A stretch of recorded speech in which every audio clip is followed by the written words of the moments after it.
Assalomu alaykum hurmatli Qo'shtepa tumani fuqarolari hamda tumanimizning aziz mehmonlari. Hurmatli prezidentimizning tashabbuslari bilan Yangi O'zbekiston huquq va jinoyatchilikka qarshi kurash barcha uchun umummilliy dolzarb vazifaga aylanib bormoqda. Prezidentimizning joriy yilning 18-mart kunidagi alohida qarorlari bilan shahar va tuman ichki ishlar boshliqlari tomonidan muntazam ravishda har oy yakuni bo'yicha ommaviy axborot vositalari, internet va ijtimoiy tarmoqlar orqali tuman hamda mahallalardagi kirmagan vaziyat, huquqsizlikka qarshi kurash yuzasidan aholiga profilaktik ogohlantirish murojaatlarini olib borish amaliyoti yo'lga qo'yilgan. Jumladan, Qo'shtepa tumanida huquqsizliklarni barvaqt oldini olish, jinoyatchilikka qarshi kurash, jinoyatdan jabrlangan shaxslar huquqlarini tiklash va ularga yetkazilgan zararni o'rnini qoplash hamda jazo muqarrarligini ta'minlash borasida keng qamrovli tezkor profilaktik tadbirlar amalga oshirilmoqda. Joriy yilning 11 oyi yakuni bo'yicha jinoyatchilik va kirmagan vaziyatga to'xtaladigan bo'lsak, joriy yilning o'tgan 11 oy davomida umumiy jinoyatlarimiz 396 dan tashkil etgan bo'lib, shundan oldin olish mumkin bo'lgan jinoyatlar 139 tani,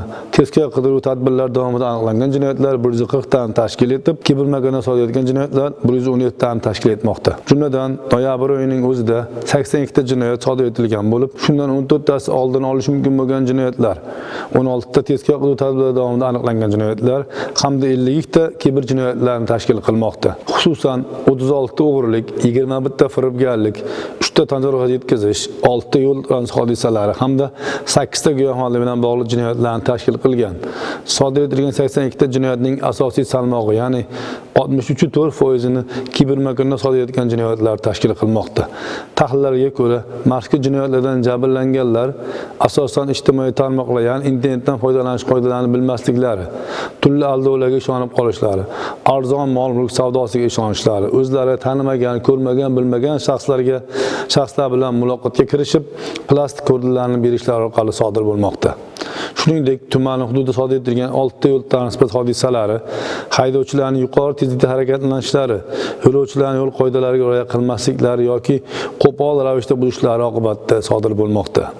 Ushbu yo'nalishda fuqarolarimiz hamda tumanimiz mehmonlaridan yo'llarda harakatlanish qoidalariga qat'iy rioya etishlari, transport vositasini boshqarishda avvalo belgilangan tezlikka amal qilishlari, quvib o'tish, svetofor va piyodalar o'tish joylariga e'tiborli bo'lishlarini, piyodalarning ham yo'l harakati qoidalariga amal qilishlarini, belgilangan joylardan kesib o'tishda svetofor ishlariga amal qilishlari, eng asosiysi qish mavsumida noqulay ob-havo tushayotgan qalin tumanda o'ta hushyor bo'lib harakat qilishlarini so'rab qolamiz. O'tgan 11 oy davomida jinoyatchilik oshib ketishga yo'l qo'yilgan Bo'ston va Istiqbol mufayyillari qizil toifaga kiritilgan bo'lsa, 32 ta mahallamizda esa umuman jinoyat sodir etilishiga yo'l qo'yilmadi. Murojaatim oxirida tumanimiz, mahallalarimiz, ko'chalarimizda sodir etayotgan har bir holatga befarq bo'lmasligimiz, o'z uyimizni o'zimiz asrashimizga, eng asosiysi qonunlarga hurmat bilan munosabatda bo'lishga chaqirib qolaman. E'tiborlaringiz uchun rahmat.